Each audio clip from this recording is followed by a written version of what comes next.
சொர்க்கவாசியோடு அல்லாஹ் விரும்பக்கூடிய மிக முக்கியம் என்ன தெரியுமா? அவர்களோடு பேசிக்கொண்டே இருக்கணும் என்று அல்லாஹ் நினைப்பானாம்.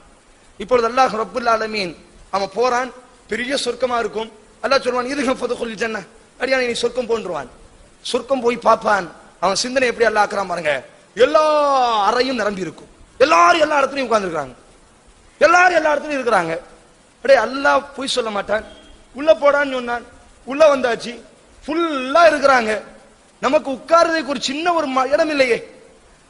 நரகத்தில் இருந்தோம், நரகத்திலிருந்து அல்லாஹ் பாதுகாத்தான், முகத்தை தூய்மையாக்கினான். அல்லாஹ் நஹருல் ஹயாத்தில் எம்மை மூழ்கடித்து சொர்க்கவாசியாக ஆக்கினான். உள்ள வந்து பார்த்தால் ஒரு அறைகள் கூட இல்லையே நாம் தங்குவதற்கு. உடனே அந்த அடியான் இமாம் புகாரி பதிவு செய்கிறார்கள், உடனே அந்த அடியான் அவன் மீண்டும் அல்லாஹ்விடத்தில் வருவான். ஏன் அல்லாஹ்க்கு சும்மா சொர்க்கத்தை கொடுத்துட்டு போக தெரியாதா? ஒரு சாதாரண மட்டமான இடத்தில் அல்லாஹ் சொர்க்கவாசி என்று ஆனதற்கு பிறகு அல்லாஹ் காட்டக்கூடிய அன்பை பாருங்கள். அன்னி அனல் கஃபூருர் ரஹீம். அல்லாஹ் சொல்கிறான், நப்பி இபாதி, நபியே எனது அடியார்களுக்கு என்னை பற்றி அறிவித்துக் கொடுங்கள். அன்னி அனல் கஃபூருர் ரஹீம், நான் தான் இரக்கமுடையவன், நான் அவர்கள் மீது அதிகமாக பாசம் வைத்திருக்கிறேன் என்று அவர்களுக்கு நீங்கள் உணர்த்தி கொடுங்கள் நபியே என்பதாக அல்லாஹ் சூரா ஹிஜ்ரில் பேசுகிறான்.